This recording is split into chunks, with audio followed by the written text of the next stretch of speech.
Oi, eu sou o Vitor Terra, tatuador, artista e trabalho também com as áreas do autoconhecimento, da espiritualidade. E eu estou aqui para mais um diálogo orgânico, para mais uma conversa muito fluida sobre os assuntos da arte, da espiritualidade, do autoconhecimento, como mecanismos de autoexpressão e autocura também.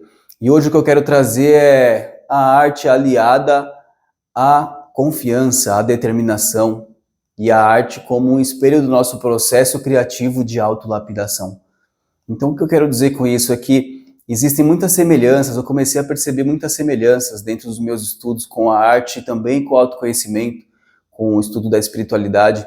E existem muitas semelhanças dentro do processo artístico e no processo do autoconhecimento, do descobrir a si mesmo, do desvendar a si, do revelar a si mesmo e dessa manifestação de si. Então, o que eu comecei a perceber quando eu comecei a estudar arte foi que os bloqueios que eu tinha de autoconhecimento, os bloqueios emocionais que apareciam para mim na minha trajetória, começaram a aparecer na arte também, começaram a aparecer na produção artística.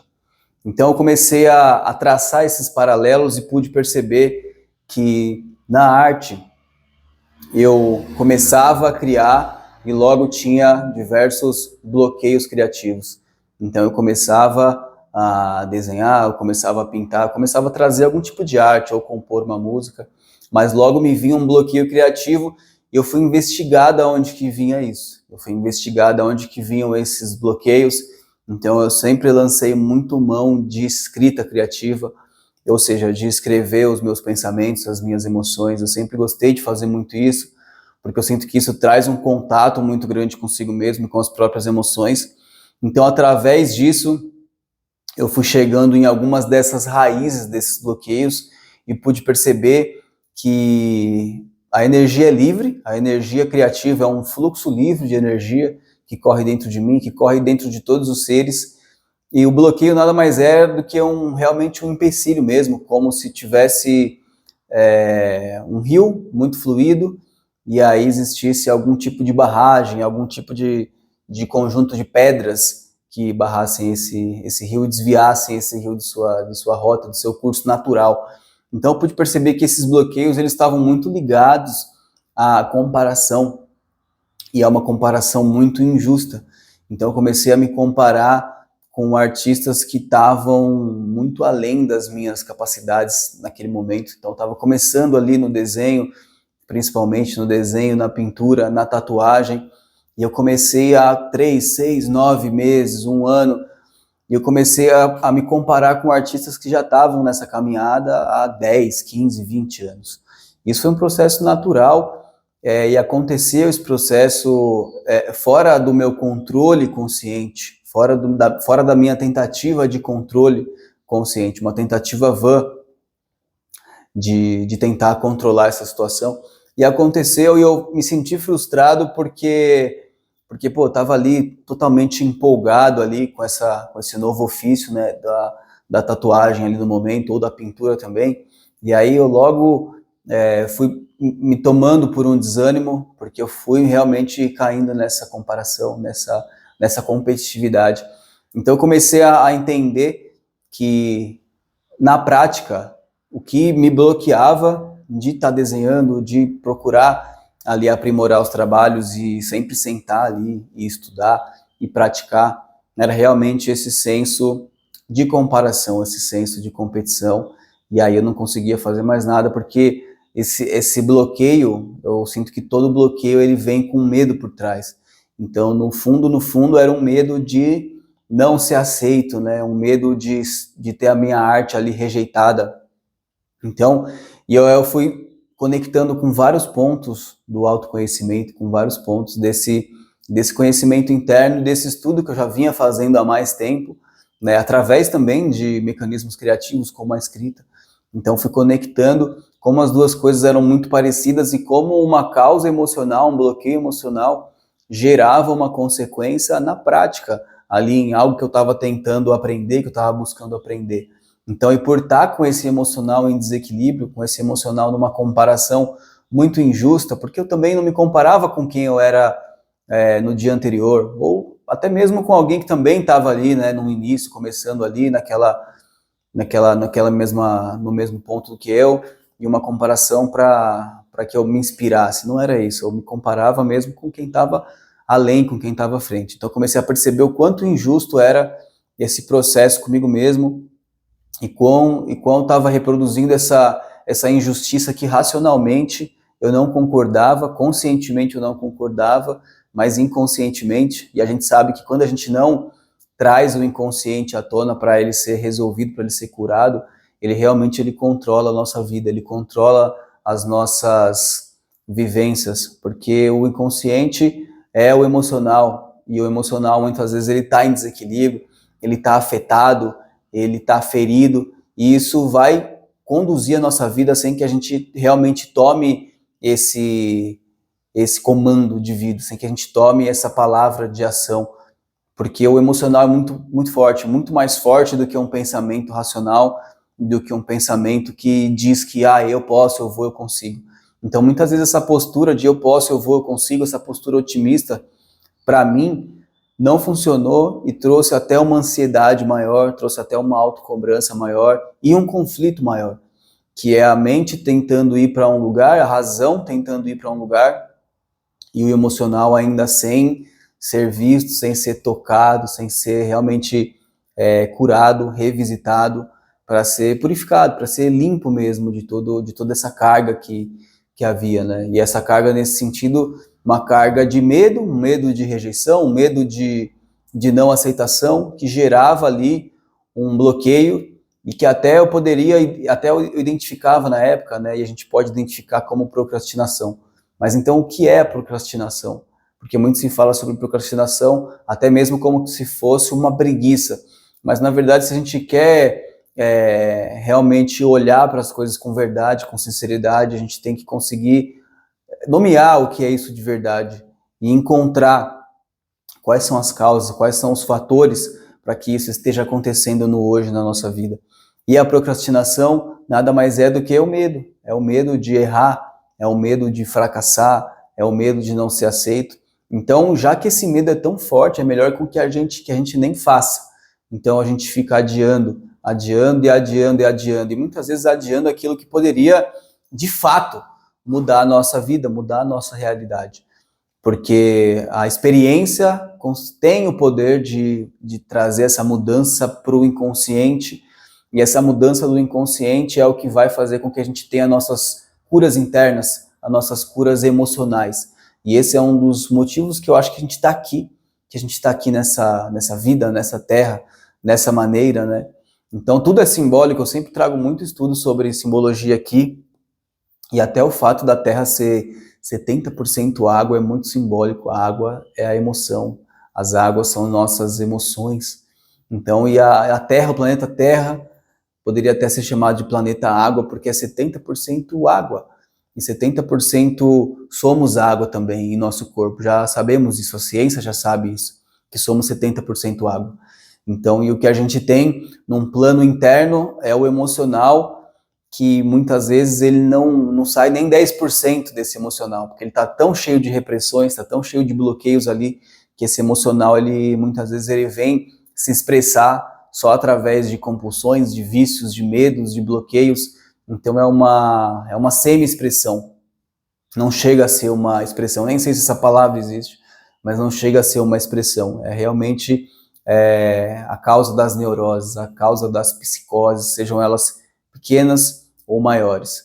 Então, como que nós, seres de 70% água, e simbolicamente isso representa que um ser humano é de fato um ser seria de fato, por natureza, não é o que a gente vê no mundo hoje, um ser completamente conectado às suas emoções, à sua sensibilidade, ao seu coração, e esse ser humano, ele reprime isso, ele repulsa muitas vezes isso.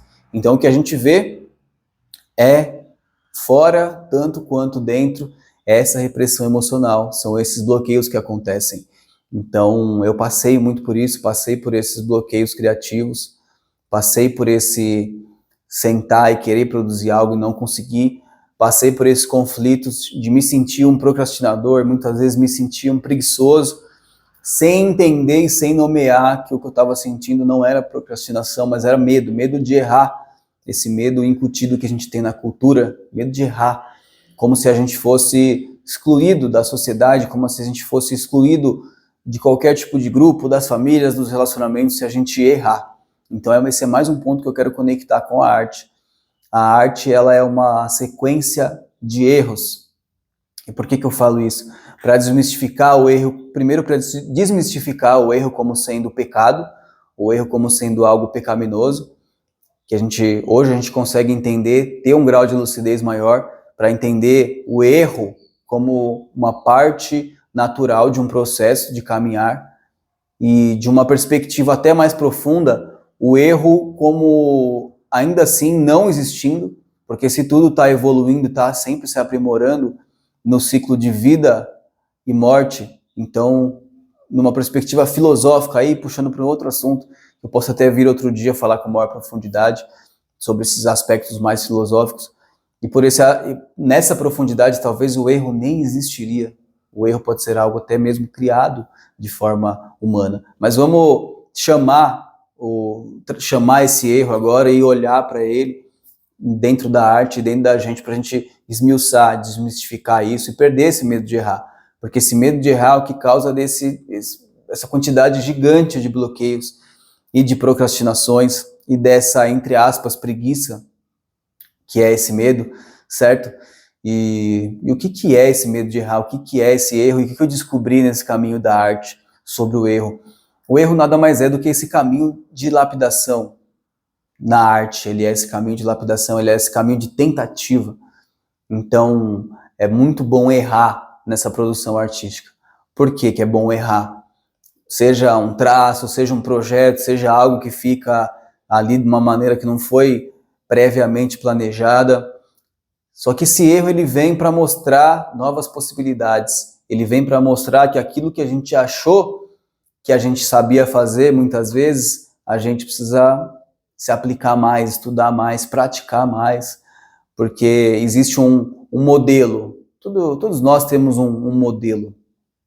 Seja um modelo divino, um modelo de um mestre espiritual, um modelo de um mestre aqui mesmo, né? Seja um modelo de um professor. Então é normal a gente modelar outras pessoas, para que a gente tenha um fio da meada, tenha algo para seguir, seja uma tradição espiritual, uma tradição filosófica, mas são modelos e é normal que a gente tenha uma aderência a esses modelos.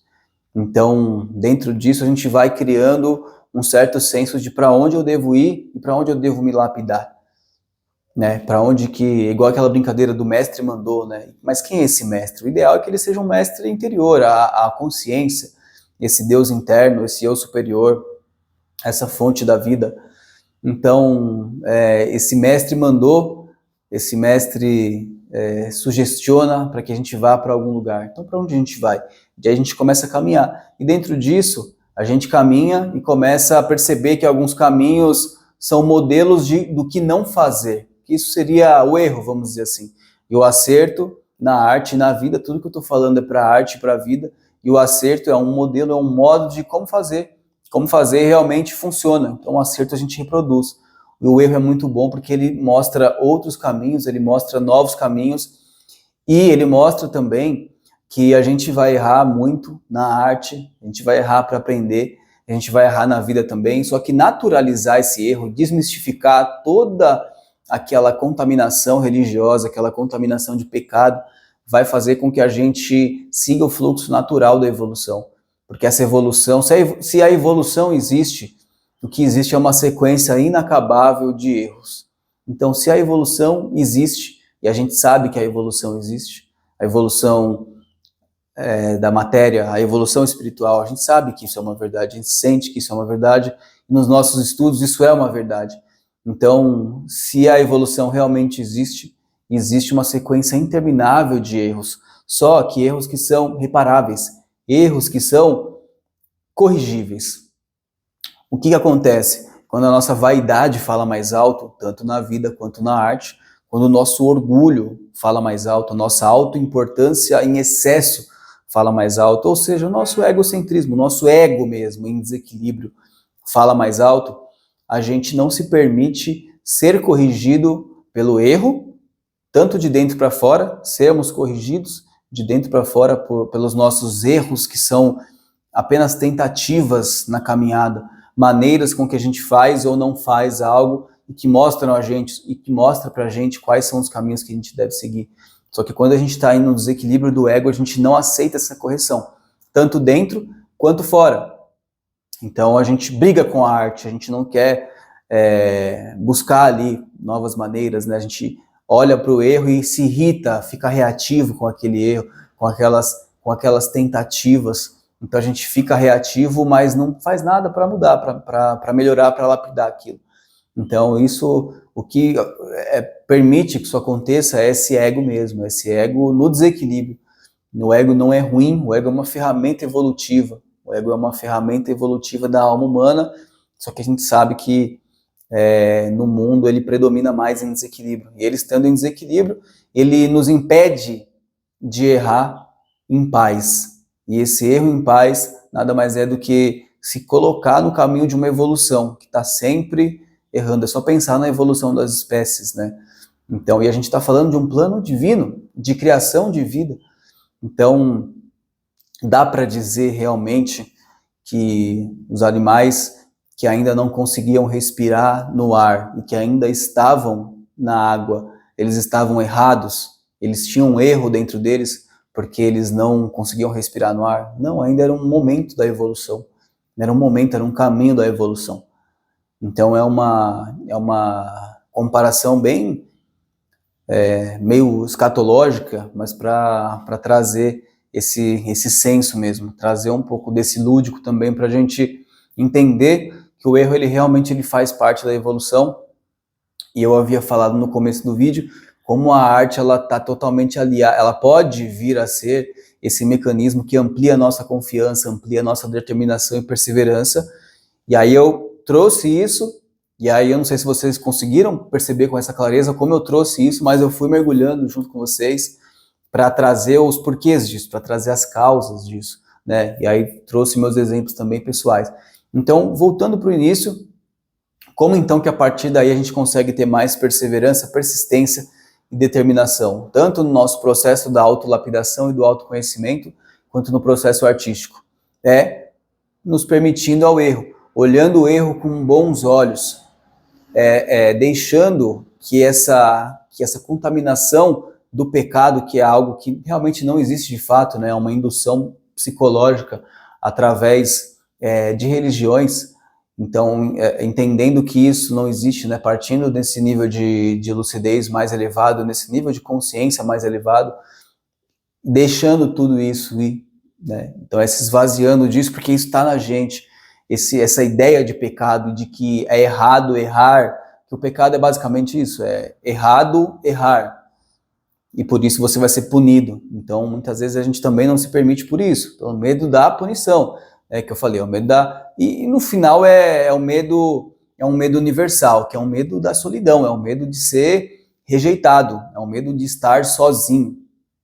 Porque o medo da punição também, né? Porque o não se permitir errar pelo medo da punição, basicamente se eu errar, eu vou ser punido, se eu for punido, eu vou ser rejeitado, eu vou ser excluído, eu vou ficar sozinho, eu vou ser marginalizado, eu vou estar à margem. Então isso também é algo que leva de novo para a raiz dos medos. E a raiz dos medos ela vai se propagar e ela vai se infiltrar em várias das nossas atividades. Por isso que é importante o autoconhecimento, para que a gente não seja conduzido pela escuridão que habita no nosso ser, e é natural até certo ponto, mas para que a gente se ampare da luz da lucidez, da luz da sabedoria, da luz do conhecimento, que vai iluminar isso e trazer novas possibilidades da gente caminhar na vida, nos jogando para novas experiências, e essas novas experiências transformando esse inconsciente, trazendo essa cura emocional, que é a chave das causas, que é a chave da leveza também, que é a chave da paz.